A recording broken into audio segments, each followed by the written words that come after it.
2 smiley faces. Yep, click that. Yep. Check it. So go live with Andy Madley. So have you clicked that? Have you requested to join? Have you clicked those 2 smiley faces? Yeah. Right, brilliant. There we go. Should come on.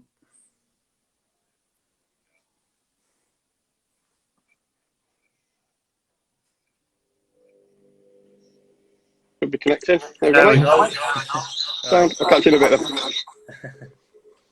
Just give it a couple of minutes, mate. We'll let everyone get in. Yeah, no worries. Well, anyway, definitely lockdown gear with fitted. Hey, do you like it? Yeah. Not as many greys as yours, though, is there? No. Is it a new you then? Yeah, it's for the next couple of weeks anyway.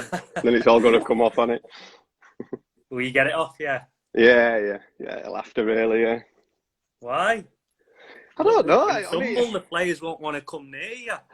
I know. Well, that's what Danny Higginbottom said on Monday. So I had the interview with Danny, and he was like, he said, right, first question, when are you shaving that off? Because let me tell you, if you're refereeing one of my games and I'm refereeing, I'm giving you grief for 90 minutes. Yeah, it's coming off. Yeah, no, good, mate. So, well, obviously, we'll give it a minute or so yet, and we'll let people get in. I'll just give you a background, what I've done with the other professionals that have come on and we spoke with is it's just to give everybody an insight into the professional game. And what I really like about this one is there's all different parts to football and how football runs. Your part is huge, but it's often a part that takes a lot of stick. Yeah. You know, for whatever reason, you know, it is what it is. But I think where we always start the journey with everyone that we have on is how did you get into that area of the game, which is, you know, refereeing. Not just that one thing that I'll allude to with all the parents and the coaches watching now. You're not just somebody that is refereeing, you know, Sunday League. You've been on the same pitch with Messi. You've been in the new camp. You've been on the same pitch as some of these players that the kids want to, you know, go and watch play week in, week out, or one day go and be. So from your part, how it's the same as any profession. You've got to be dedicated, haven't you? So parents, just to give you an insight, me and Andy had a quick chat before, and he's on his pre-season now in terms of when the Premier League starts back up. But where we'll start, Andy, is just how you got into refereeing, really, and you know, what made you think, it's me, I need to get into this a bit more. Yeah. Well, first of all, you missed another superstar out that I shared a picture with, and that's you. I think we had a look through archives, didn't we? Yeah. We've had 2 games together. So when you played at Carlisle at home to Preston, you played in that one, and then you played away at Crewe as well. Yeah, probably. I mean, to be fair, probably like everybody that's watching this, really, there was never ever an interest in being a referee. You know, I was a player. I played. Obviously, Bobby, my brother, he was a referee as well, and we both got into it at the same time. But I was never interested in doing it.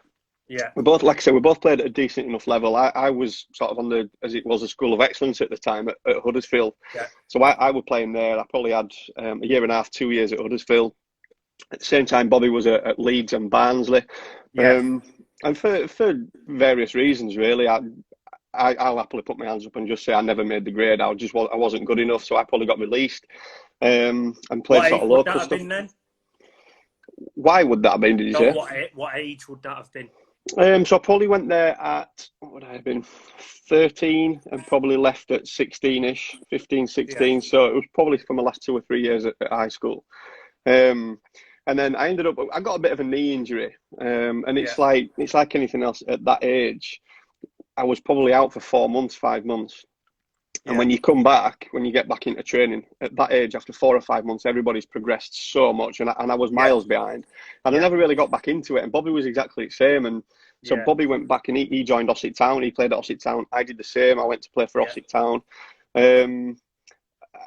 I got to 18. I was probably in my second year of A-levels. I was applying for university, and Bobby was sort of doing his GCSEs, and he kept getting like sort of recurring injuries every time he played. So he was sort of falling out of love with football, and he kept falling over the ball. because You'll kill me for saying that.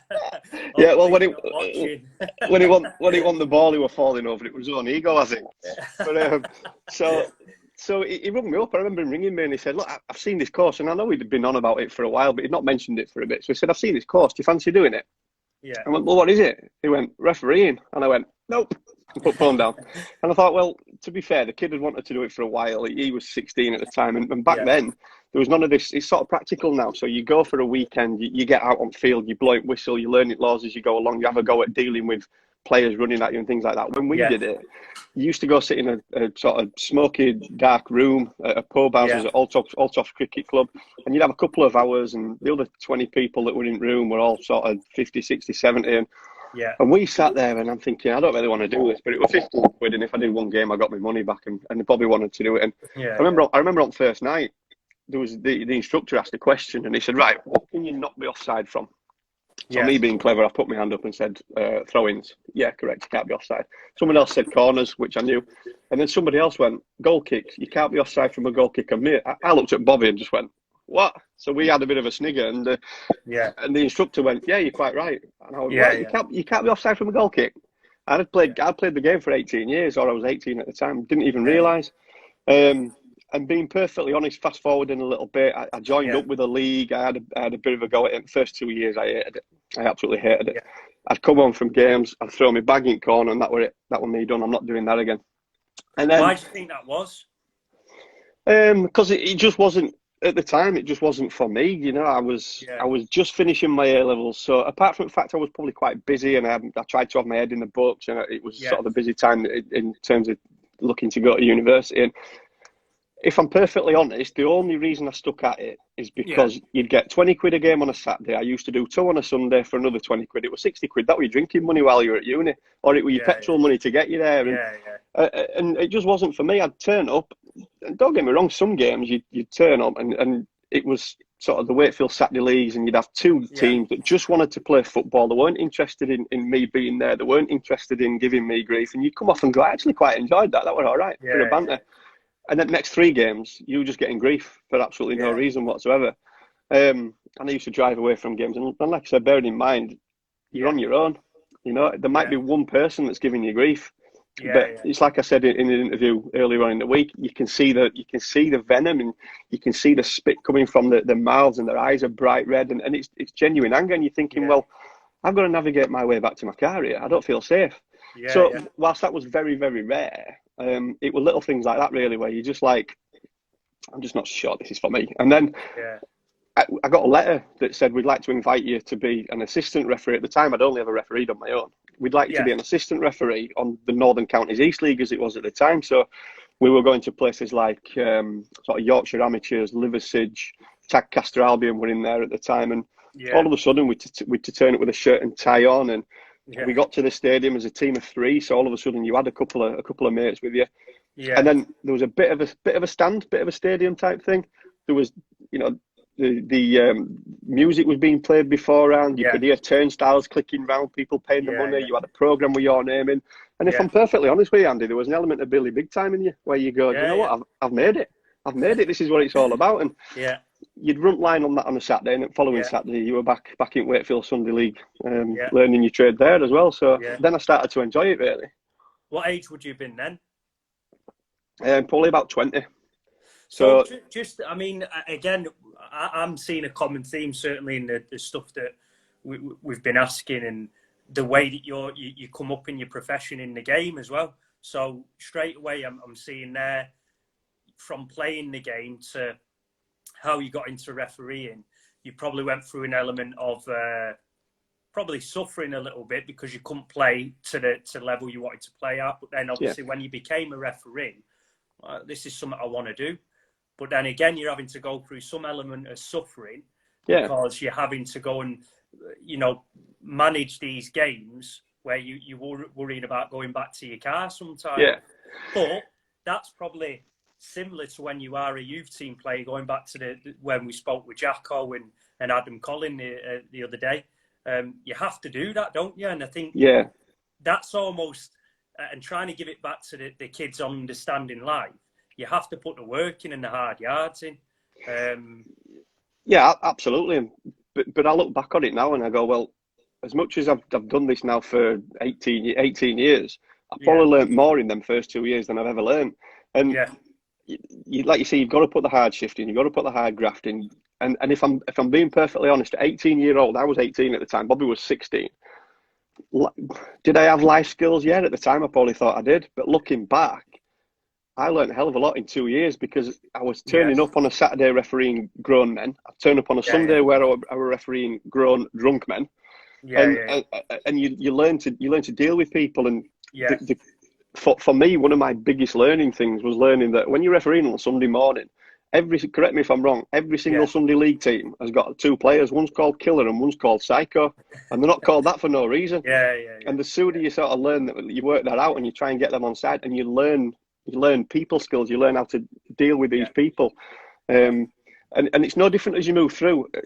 I yeah, go back to I once went to Sunderland, and yeah, sometimes we have to do club visits, and I went to Sunderland, and it's no different. Like I say, it's no different going through the levels. I remember being in the sort of the players' lounge at the Sunderland sort of training camp, and yeah, there was one player that was sat reading the Financial Times, and you'll know him, Duncan Watmore.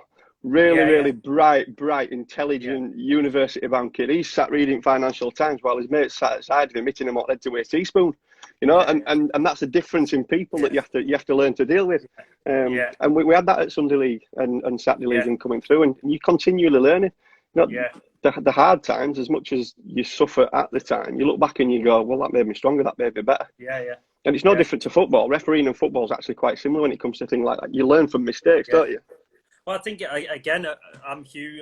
Everyone will start getting an inkling into what I'm about. I'm huge on mentality and things like that, and that's why I'm kind of doing these interviews to give people an insight into the mentality to look at how it is to be a top pro. And certainly, you're someone now. Don't get any bigger in your industry. You're a professional in the game. Nowadays it's professional refereeing.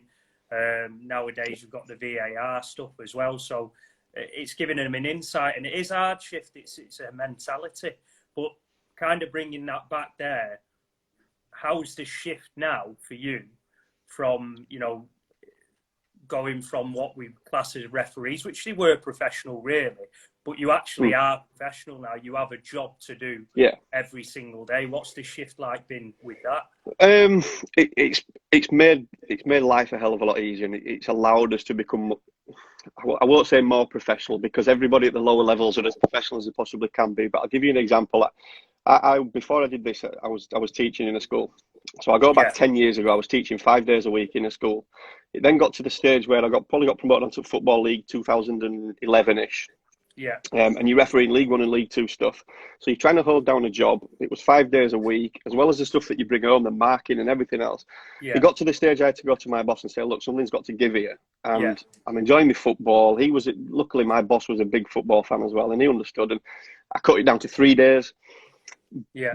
But a week for me could quite easily be, other than trying to do all your training and go to any meetings that was arranged, I could be setting off 9 o'clock on a Tuesday morning, driving down to Plymouth. I'd referee a game kicking off at 7:45.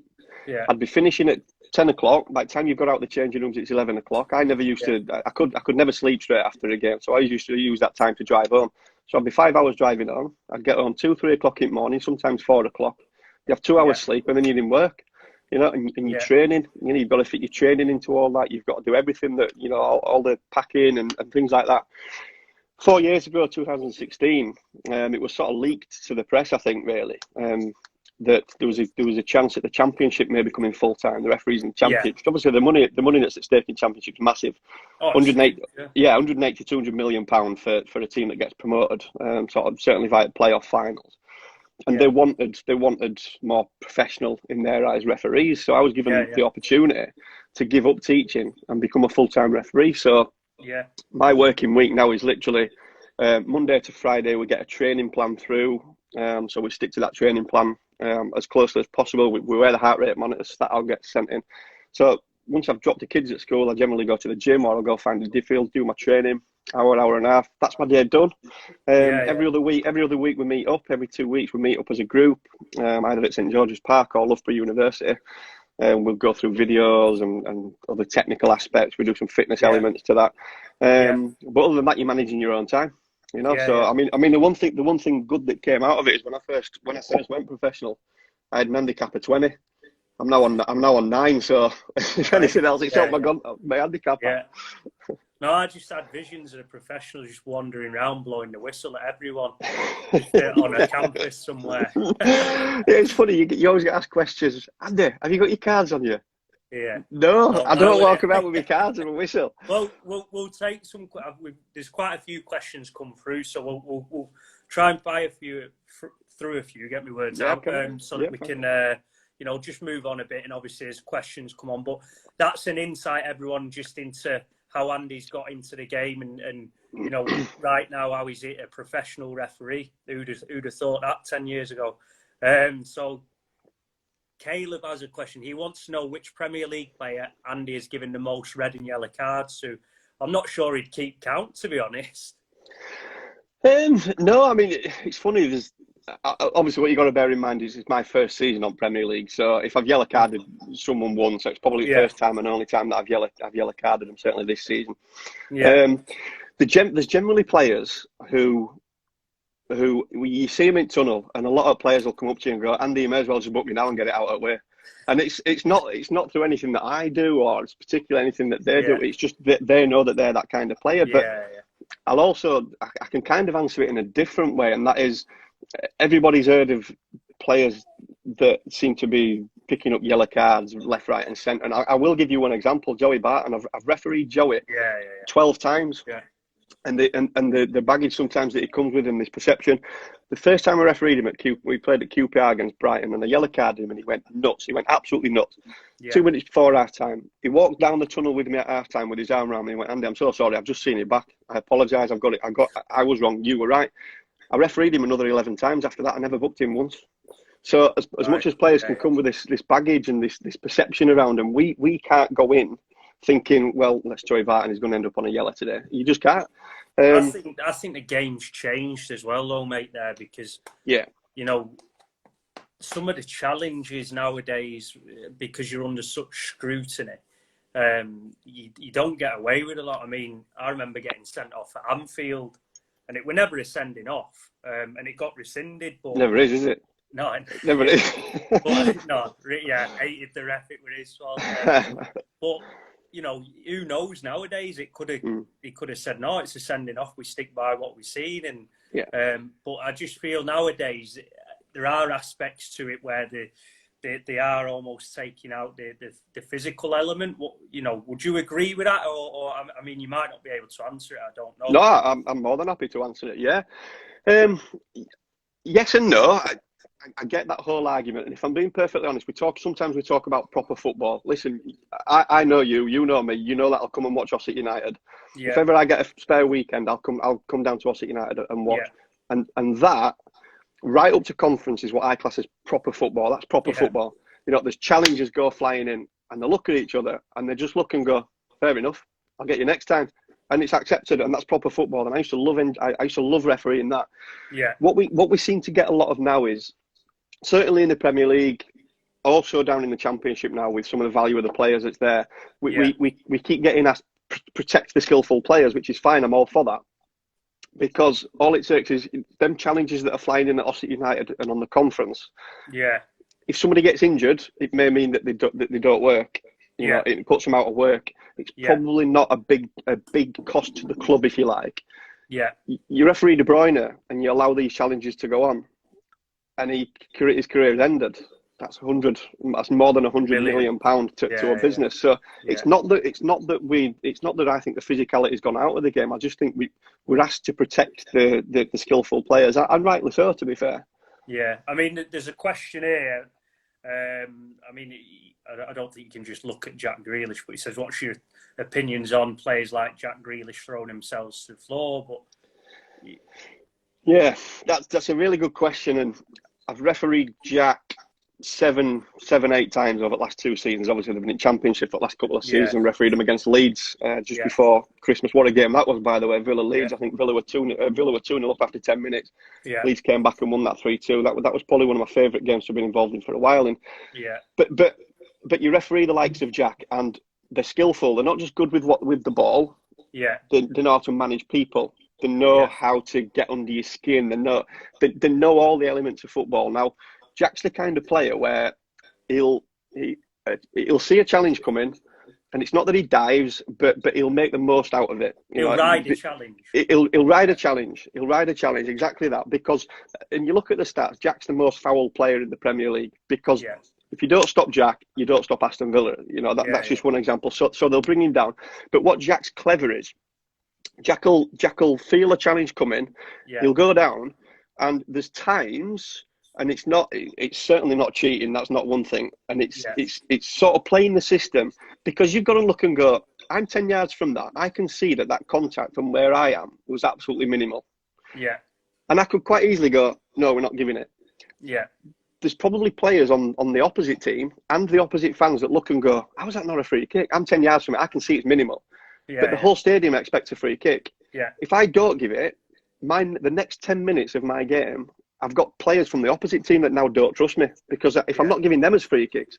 So you give the things that people expect. If people look and go, well, that just looks a foul, you go, we'll have it, we'll give that. Yeah. And it's only afterwards you can look at the nth degree and the 4K cameras that's on us now and everything else. Yeah. You can look and go, it's minimal contact.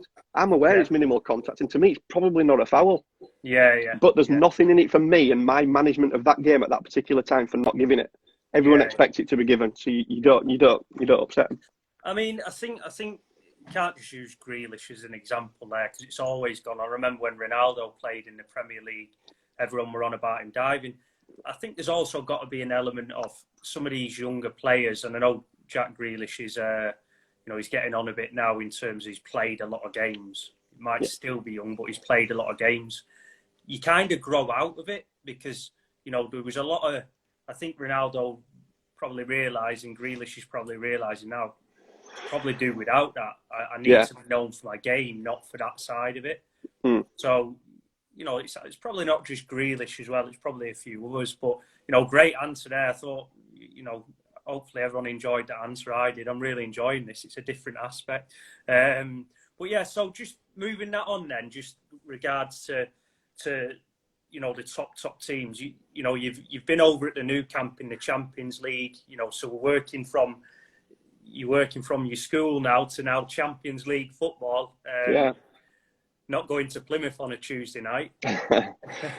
Going to Prague or somewhere like that. What's that like? What's that experience like? Well, that's relatively new to me this season. I've been lucky enough in past, sort of when I first got on Football League, I was asked to go to various tournaments, so like little mini tournaments. It might be under 16s where there's 4 random countries, Portugal, Switzerland, Holland, Italy, for instance. So you go to Portugal, you stay there a week, you referee 2 or 3 games, you come back. It's just a bit of experience. So I've done Portugal, Italy, Denmark. I was lucky enough to go out for 2.5 weeks to Kuala Lumpur in Malaysia and referee in their top division. So I've refereed abroad, and it is different. But then this year, obviously, I got promoted onto the Premier League, and as part of that, and some of your experience that they try and sort of impose upon you is that you'll see football from a different perspective. Yeah. And what they'll try and do is they'll try and put you 4th official with some of the experienced guys, and you go abroad. So I was lucky enough, the first sort of call-in, if you like, I was, we were just driving down to a conference. We have to go to a conference every year at Heathrow Airport. So we were just driving down, and an email pinged through. Congratulations, you've been appointed as 4th official at a team called Aris Thessalonica. So basically I was going to Greece against a team from Cyprus, which was fun and games. So you go and you're there for 3 and 4 days. You do the game, you come back, and that was great. And we were just at check-in at the airport, and I got another email that came through. So I was just coming back from Greece. Yeah. Another email pinged through. Congratulations, UEFA have appointed you to another game, a Champions League qualifier. You're going to Ajax, and you look and go, I'm going to Ajax. It's my second game aboard. I went to Ajax. Yeah. After that, there were a few that followed. So I went to Maribor in Slovenia. I went to Istanbul in Turkey. Yeah. And then the Barcelona game came about because you get given a date. So basically, you'll get an email 2-3 weeks in advance to say, keep these dates free. You've got a game. You don't know where you're going, and you genuinely you don't know where you're going, but you know you're going to Europe. So you can close your dates with the Premier League. Now, UEFA are the world's worst at keeping secrets. They try to keep secrets, but they can't. So they're officially not allowed to release the appointments until 4 days before, just in case there's any so that nobody can point fingers at referees for corruption or anything like that. So nothing's announced until 3 days before. So we genuinely don't get the official appointment until 3 days before the game. But what they do is they send you your flight plan a week and a bit beforehand. So this happened, and you can look at various things. You can look and go, right, okay, we're out on this date. You can work out which games you might be able to do, which not. So you look at groups. Any English teams in a particular group, they're out. You can't do them. You then look at which referee you're going with. Well, they're refereed in that particular group in the last round, so we can't do that one again. Long story short, we worked out it could only be that we were going to the San Siro to do Inter Milan, or we were going to Barcelona. And then the flights came through. It was a 10 to 11 flight from Manchester into Barcelona, so I kind of worked out where we were going to be going. So and then you go, and it is surreal. It don't matter whether you've been involved at that top level or not. I went with Michael Oliver, who refereed the game, and you know, for all of us, it was fantastic.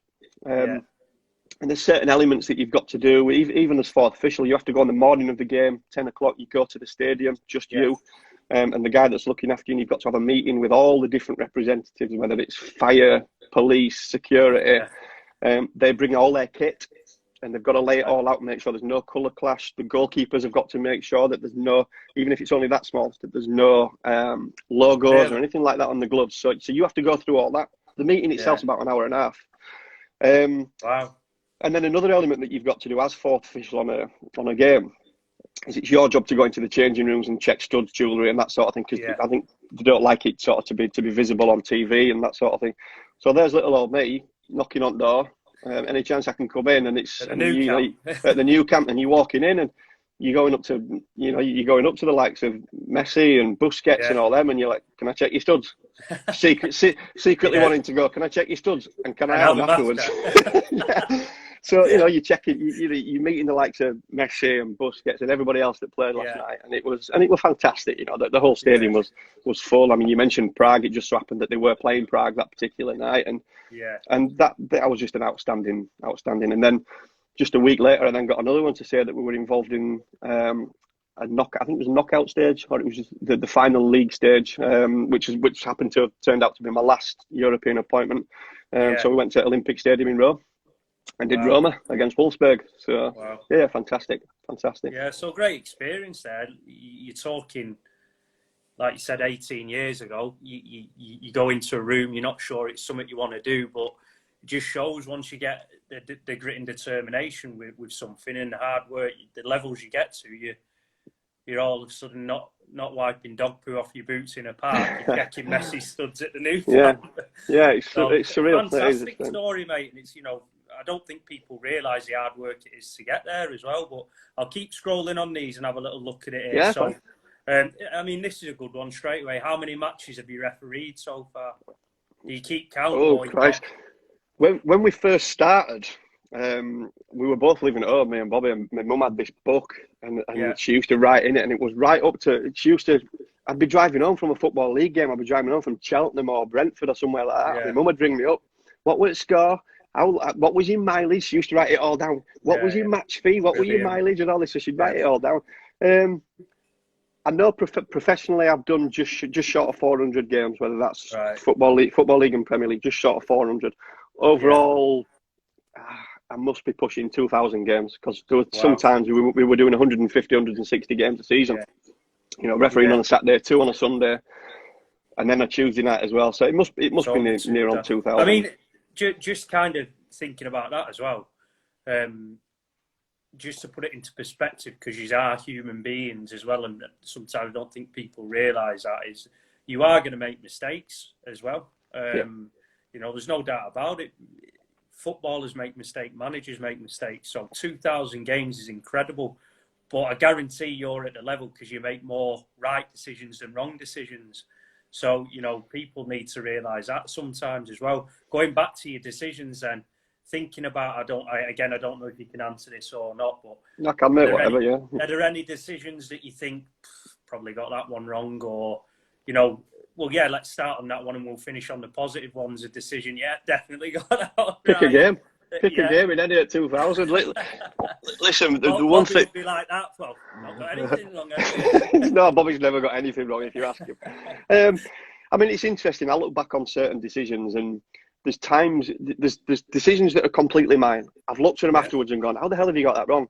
The one that sticks in my mind, I was an assistant referee at the time, and I was appointed to a League Two playoff semi-final second leg, which is the one that you want if you're going to get a semi-final. That's the one you want, because that's the one where the winner goes to Wembley. So I'd been appointed to do Morecambe against Dagenham. Now, fortunately for me, but unfortunately for the game was over by the first leg. I think it finished 6-0 to Dagenham. So Dagenham were going to be going to Wembley. They were coming up to Morecambe, and I made a decision, and it was an offside.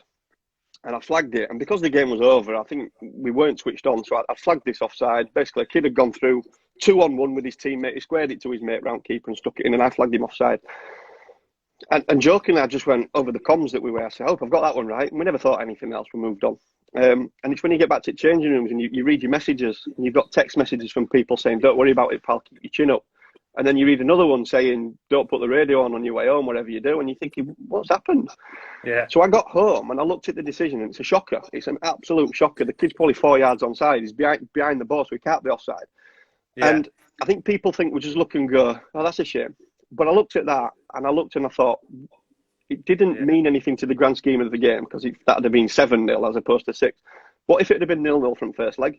And my decision has just cost the team from going to Wembley. That night was probably, in all my footballing career, certainly, was the worst night's sleep I've ever had. I didn't sleep. I got up the following morning. I couldn't think about anything else. And that's no different to what we do now. You know, every single decision that we make, we analyse, we look at it the day after. I'm looking now, we've got coaches, we've got sports psychologists, I've got whatever media I want to be able to look at my decisions and analyse them. But at the time, you're just looking and you're going, have I got that one wrong? I think people think it doesn't matter. That genuinely could not be further from the truth. You know, it does matter at every level. Yeah, I mean, again, you're only you. I mean, more on the positive side, is there any that you thought of, you know, people have questioned it at the time, but you've looked back and gone, 100% got it right?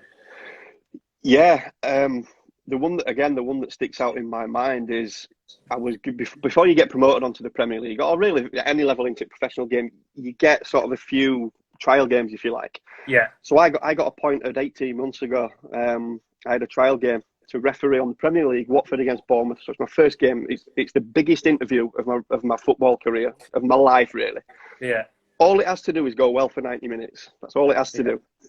And we got to 35 minutes, and a ball got swung in to the back post. And I'm looking, going, I'm sure he's just punched that out. Ball hadn't gone out for a goal kick. I think it was going out for a goal kick, and defenders tried to keep it in. And he's gone to edit, and at the same time, he's sort of, and I'm thinking, I'm sure he's used his hand. I looked at my assistant, he's moving back up pitch, he's not seen it. Nobody else has seen it. And I've looked and gone, trust your gut, you know what you've seen. And I've given it, and teams from both sides are looking at me going, what have you given? I've even got my fourth official saying, Andy, you're going to have to confirm what you've seen here. Sky haven't got a clue, and the TV don't know what you've seen here. I said, it's Hollebass, it's a clear handball, he's punched it. And as I've yellow carded him, and you just think, just trust yourself. And you get in at half time, and on any Sky game, but particularly on Premier League, you've got match managers and floor managers from the TV companies. And as I'm walking back down the tunnel, it was only a few minutes before half time, I've got all these floor managers and everything just looking at me, just going, and I'm thinking, I'm guessing I've got that one right. And they showed it again on Match at Day that night, and you know, there's the likes of Ian Wright and Alan Shearer, and they're all talking about you and your decision. And the only other one really that sticks out was probably last year. I refereed, again, it was a trial game, Brighton against Everton. Ball come in from a corner, and it hit somebody and landed at somebody's feet on 6-yard box, who just turned and stuck it back at net. To all intents and purposes, he looked miles offside, so the assistant's flagged.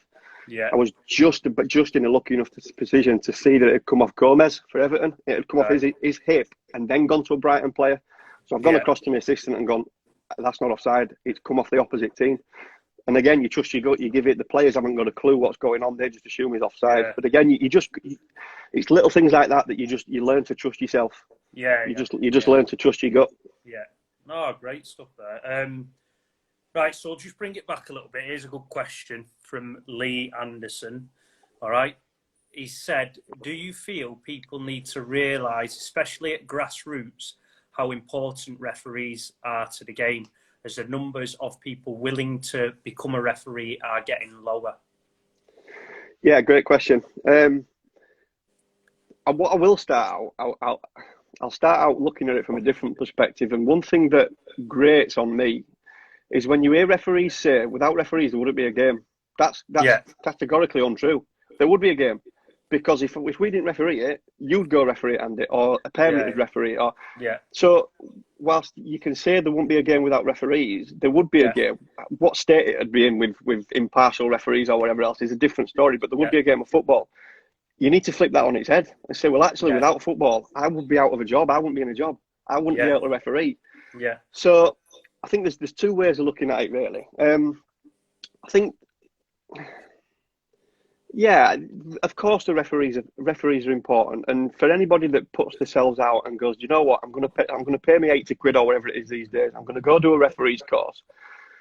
Nobody gets into refereeing because they think they're going to be somebody's mate, everybody's friend, or whatever else. Nobody does it, and if you do get into it for them reasons, then you're sadly mistaken, really. But I think it's difficult for the guys on those levels and people will say, how do you cope with 80,000 people shouting at you? Far easier than it is for a level 7. That's the first step. Far easier than them, because when they're at their grounds, whilst they learn to brush it off and they learn to make it sort of water off a duck's back, to them they hear every single word, and like I said earlier, you hear the venom and the anger, and for me, if I make a decision, it's just 100%. If I make a decision at Old Trafford or at Wembley, for instance, it's just a noise. That's all it is. It's just a noise. You heard it here first. Boo him. No, I mean, that's another question someone's asked. Do you have to be thick-skinned to be a referee? I think it's the first thing you have to learn, isn't it? You have to be thick. I think you have to be thick to be a referee. But again, you learn that. At 18 years old, if the house phone went, I wouldn't answer it because I didn't like talking to people. Yeah. And yet, that grew and it built. And don't get me wrong, there's times where when you're coming through, you make a decision and one person questions you, so you question yourself. And that's how you learn. You've got one person questioning you, so you'll question yourself. Whereas now, I can go to Old Trafford or wherever and have 80,000 people questioning me, but I never question myself. And it's sort of learned, I think, if you like. Some people are naturally thick-skinned. Of course you do. It's almost like an immunity. You develop a bit of an immunity to it. I remember going and refereeing for the first time in front of 400 people. To me, that was nuts, to referee in front of 400 people. Now you get to, and it's all about, it's just that perception. It's that reality. Now, if I referee in front of 400 people, it feels like it's like a training game, Yeah. So a couple of quick fire questions here, good ones for you. Which player is in your ear the most during games? That's from Marshall Sharp. Hi, Marsh. I'll give him an answer from them. It's interesting because I'll give you a sort of a local example, if you like. I've refereed Leeds a few times, and the one person that will just constantly question everything and they'll be constantly... Don't say Luke Ayling, because he's on it. No, although Luke does it in a different way. Luke will chirp and question because the perception is, well, if Luke's having a go at the referee, then Luke must be right. Luke will have a go at you, or have a look at you, and at the same time he'll smile and wink as he walks away, knowing full well that you've probably got it right. But listen, Pablo Hernandez loves a good chirp. When things aren't going his way, he loves a little moan. Alioski loves a little moan, doesn't he? There's a few of them, but listen, you can catch them all on different days. There's times you can turn up and go, he's going to be a nightmare today. You don't see or hear him for 90 minutes. Someone like John Joe Shelby, you can referee John Joe and you get nothing for 90 minutes, and they're getting beat 5-0, for instance. Yet you can go and they're winning 5-0. You just don't shut up for 90 minutes. There's no correlation between it. It's just what mood they happen to be in that day, I think. What about managers? Or you're not wanting to? Was it right? Did Neil Warnock give you a bit a couple of years ago or a year or so ago? Last season, again, that was my final. That was my final trial game. The funny thing about I'll tell you a funny story about that. Actually, I've refereed Cardiff when he's been at Cardiff and when he's been manager at QPR and all these different places. I've always got on really, really well with Neil. And he'll come in after, because Neil will always come in changing rooms at end of game. If he thinks you've had a stinker, he'll tell you. If you think you've had a good game, he'll tell you. Yeah. And Neil he's always fought my corner. And after a game, a manager will write a report on the referee. And the amount of times I used to read it in the Championship when I've refereed at Cardiff or whatever, and he'll report, I still can't understand why this lad is only refereeing at our level. He should be on the Premier League. He give him 2 or 3 years, he'll be one of the best on the league. And he's done that 7, 8, 9, 10 times. I refereed him once in the Premier League when they got beat, and he come out and go, well, I can't believe he's refereeing in the Premier League. You're going, Neil, you're 99% of the reason I've probably got you as a trial game. Yeah. So it's just mind games, isn't it? That's all it is, it's mind games. Definitely. So on to the next one. Oscar Lum wants to ask, who would you say is the nicest player on the pitch? Being perfect now, I will happily say Luke here. Luke's a lovely, lovely kid. Luke's a really nice player. It's interesting that you've got Luke coming on again. I've known Luke from refereeing when he played at Yeovil and he's moved through and it's interesting how you meet these players at the lower levels and they go on to do well. And even now I'll come across players in the Championship, the Premier League. Madison, I've known Madison for years when he played at Coventry and other teams were looking at him. Now if I see James Madison in Tunnel, like I've refereed him earlier on, I did Leicester and Norwich. He's asking for your shirt. but he'll happily come up and as he's walking past your change, not that we're aware because we're in the change rooms, but they'll happily come up and knock on the door. Andy, great to see you today, mate. Or if you see him in Tunnel, it'll be a big high five handshake, or they'll come up and give you a hug. And I think people don't see that side of the relationship. Me and you. So I refereed you, Carlisle Preston. If we'd have known each other at the time like we do now, me and you would have been having some banter in the changing rooms beforehand, and I'd have come to have a look for you. You might have come to see me. For 90 minutes, you have a different relationship. And then the game's done, and you revert back to your old relationship, and it's no different. Yeah, well, I had a great relationship with Mark Clattenburg because Mark was coming up through the ranks same time as me, really. So one of his first games in the league, we played Rushden and Diamonds away. And he were great, to be fair. He had a bit of timber on him back then, by the way. But he had some hair on him as well, didn't he? He ain't got that anymore. Well, next time I seen him was playing for Sunderland in the Championship. Then the following season, he was in the Premier League. So it was great to see his progression as a referee. And to be fair to him, he always said hello, and he even did a charity game. And it's great to keep in contact with people. And I don't think people see that side of it. Referees and players actually they do get on, and you have to get on because it's to make that spectacle of a great game as well. So that there, Madison coming through, what a great story that is. You're seeing his progression, and he's seeing your progression. Yeah, I mean, you look at I remember refereeing Robertson when he played at Hull, and I remember thinking back now and going, well, he never really stood out as a player that was going to do so well, and you see all these players progressing and doing well. There's plenty of players that have done that. But again, going back to that relationship that we have, we're not mates. We don't have telephone numbers, but if we were to see each other at a training ground or at a meeting or whatever else, you'd just stand and chat like mates. We've all got the same interests. We want to get through. We want to navigate through a game of 90 minutes. We want to give it your all, and you come off at the end and say, "I performed well." That's all we want to do. That relationship for 90 minutes. It's not a natural relationship. I don't go around my daily business telling people off, and I certainly won't go up to a grown adult and point at him and say, "Don't do that again." So but on a football field, it's expected. For a red card, you've never just pulled it. I should do, should I? Yeah. How would you like to pay? How would you like to pay, sir? By card and then just pull red out. Is that any good? Yeah. So Driglington Juniors, we've got Driglington Juniors watching tonight. Hopefully they're all in their own hole. With so many nationalities in the football leagues, does the language barrier sometimes prove to be difficult? Yeah, it can do. I mean, it depends really. I mean, a lot of the players will speak decent English. I mean, I didn't referee him, but you look at somebody like Carlos Tevez back in the day who spoke no English whatsoever, genuinely spoke no English. There's players that speak great English. But there's also players that speak English when they want to speak English. You know, you can be speaking to them for 20 minutes, 30 minutes. They can give you all sorts of dogs abuse on for 20 minutes. Yeah, and then as soon as I want to speak to them, I know understand. Yeah. Well, you understood 20 minutes ago and you were calling me whatever. They're the same ones that didn't want to run in pre-season. Yeah, exactly. Yeah, I can imagine. but body language is it's a worldwide language, isn't it? You know, I hate seeing that. I hate seeing referees go shush, because why would you do that? You know, have that dialogue. But if the only way you can get a player to understand, let me just talk. You can have your bit. Let me talk.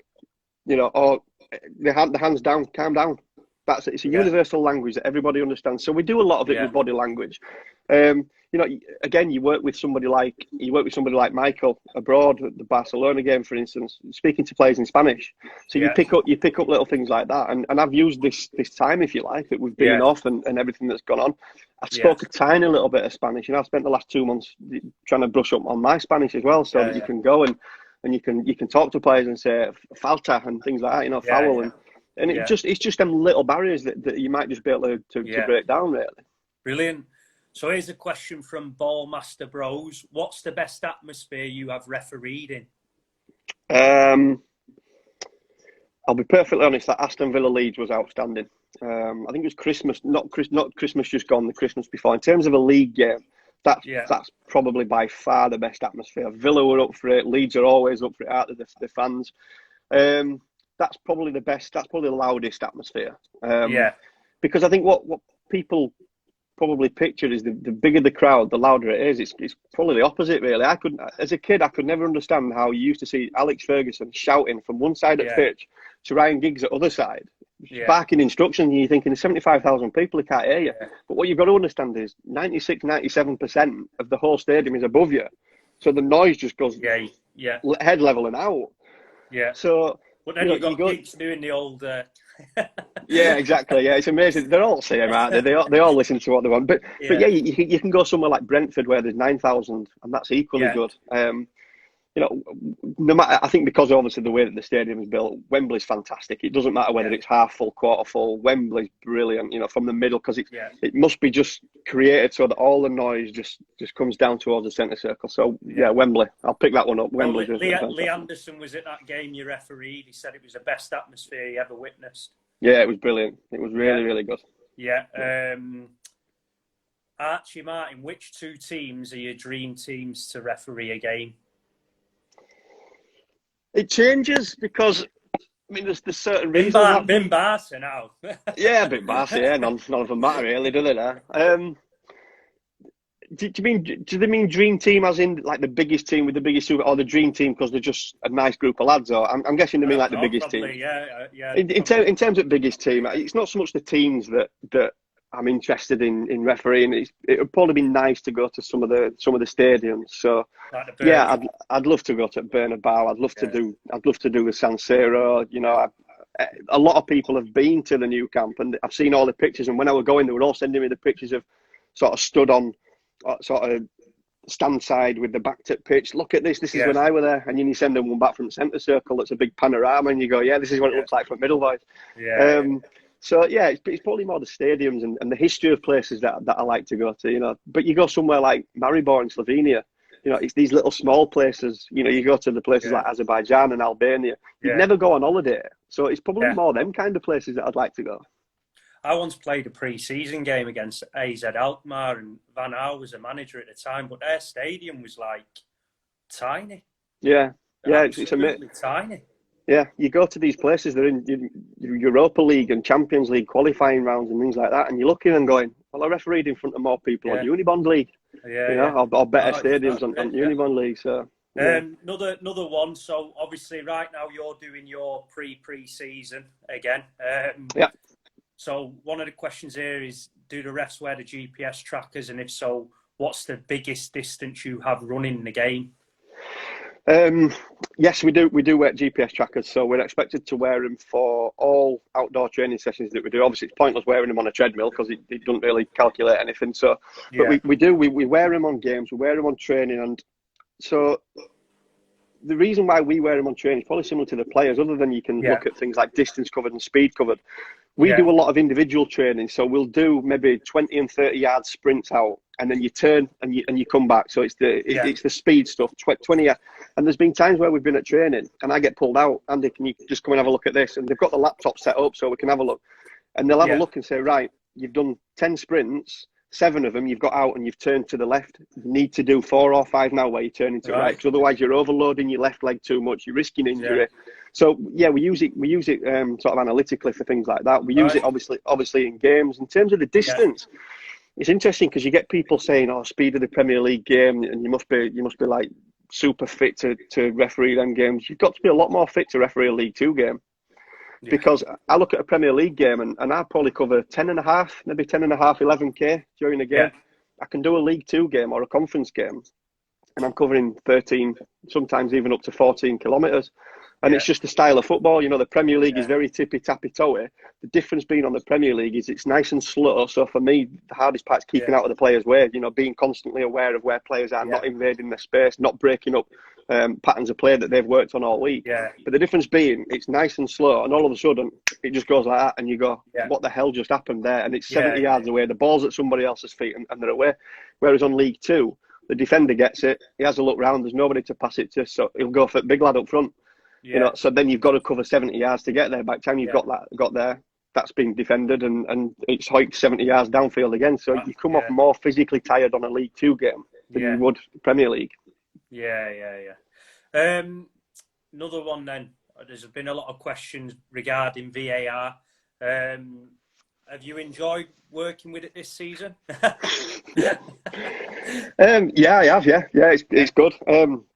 I've been quite lucky because I've been involved in sort of a lot of the history-making games, if you like, really. So the first time a goal was chalked out for one of these handballs, which we all love, I was 4th official on the game, and we were waiting for that Leicester Wolves. I've been involved in sort of the firsts that have been given. But I was the first person to go over to the monitor and use the monitor on a Premier League game. So I went and refereed. Wow. Do you know what, mate? That's going to be an iconic picture one day. Yeah, it keeps getting shown, doesn't it? That side-on profile. I didn't realise my nose was as big, to be honest, until that picture. Well, to be fair, I should have used it for the promo for this. It's going to be an iconic picture one day. I mean, how do you feel about that? Going off track a little bit. First man ever to use it in England. Why hasn't it been used? There's a good question. Yeah, so we keep getting battered, and you drive home, and it's the referees on 909 or 606, whatever it is, and the refs get battered for it. But I think what people need to understand is it's not us. It's not the referees. We don't decide how VAR is going to operate. We have a say in it, of course. Yeah. But it all started basically when we've said, right, it's your game, it's your competition. How do you want it operating? Which we're within our rights, within the protocols to say. We went to the clubs, we went to the captains, and we said, how do you want it operating? And pretty much every single club said, look, we know you're a tight-knit group as a group of referees. We know that you're probably the most experienced group of referees in the world. We would rather you trust yourselves, trust your own mate. If your mate's sat in a nice, warm, cosy studio with 4K and slow motion and everything, we would rather that he just tells you it. As the game's gone on, obviously, I think there's an expectation that they wanted to change things and things like that. And it just so happened that the one change that they were going to make on a particular week was anything where a red card gets, or anything to do with a red card where there's a change. So in other words, you don't red card something that should be a red card, or you red card something that's not, then we'd go across and have a look at it for ourselves. And it just so happened that we had the meeting on the Tuesday or the Wednesday to say, look, this has now been finalised. This is the approach that we're going to take. On the Saturday, I went and refereed Crystal Palace, Sheffield United, and I gave a decision which, from my position and everybody's around me, it was just a red card. It was horrible. It's gone flying in. You could hear a noise, and at the same time, a Sheffield United player just crumpled in a heap. You know, I remember the Palace captain, Milivojevic, comes up to Joel Ward, and I remember him looking at him and going, stupid, very stupid, then looks at me and goes, no, this is not a red card. And you're like, well, I've just heard you tell him it is. Yeah. So we expected that, and the last thing I expected in my ear was my VAR coming on and saying, Andy, I'm going to recommend an on-field review. I need you to have a look at this.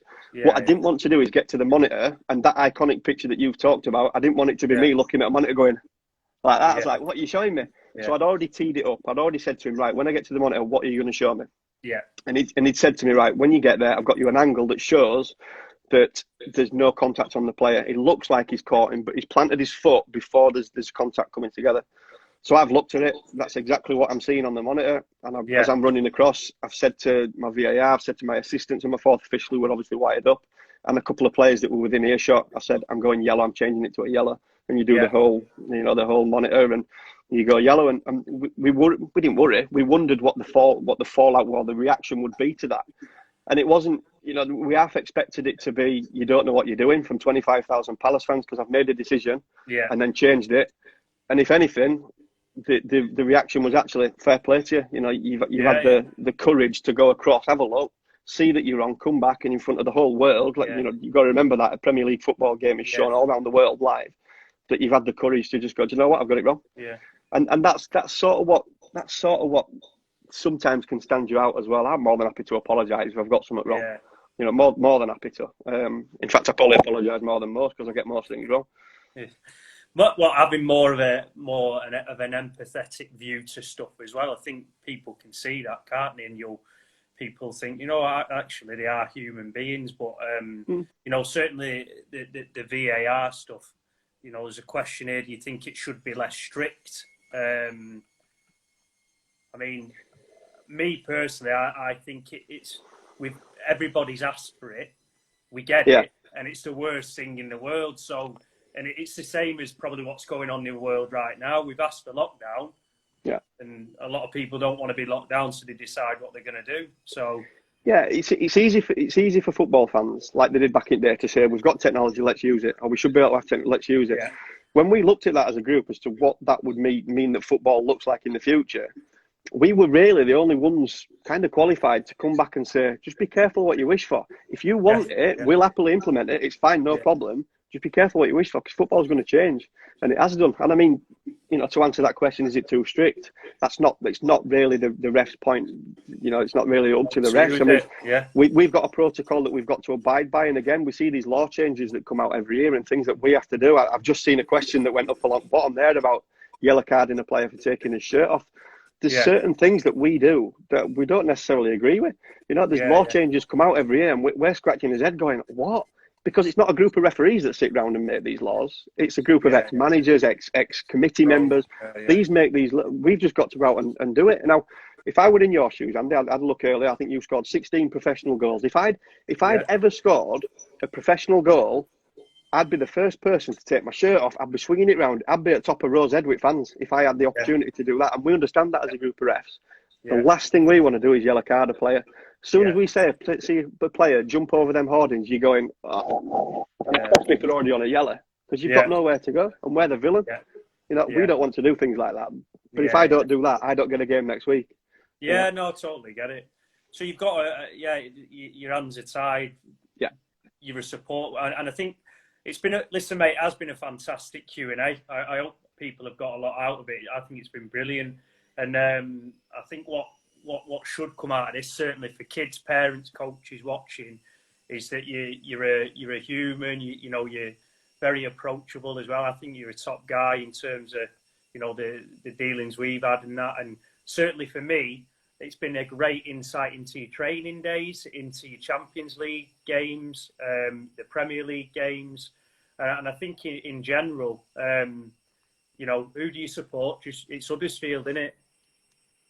The one and only, the Mighty Terriers. So you might lose a few followers there. But no, it's, I think it's been excellent and a great insight for people, and something probably that maybe you refs can do a little bit more of, trying to be, as much as the players are getting interviewed week in, week out, a good sit down and a good chat like this and letting people ask you the questions of being upfront and honest, I think helps everyone. Yeah, absolutely. Yeah. So listen, mate, thank you very, very much. Hopefully everybody's enjoyed that. We're back on Wednesday. You'll have ref this kid with Ian Hume, ex remember you? Yeah. He'd like to give you a bit. He's a picnic short of he's a sandwich short of a picnic, I mean, isn't he? So Yumi, I think Yumi's just retired now. He finished playing over in the Indian Super League. He's looking to get over to Canada and that. So this will be a really good listen as well. And then we've got the legend that is Ian Hart on Friday as well. So I really appreciate your time, and I'm sure everyone else is. The bashing the heart button now, which is great. So listen, mate, stay safe. Yeah, you too. I look forward to seeing you soon. Thanks, pal. All right. Cheers, mate. Thanks. Take Look it after easy. yourselves. See you, Bye, mate. mate. See you, bud.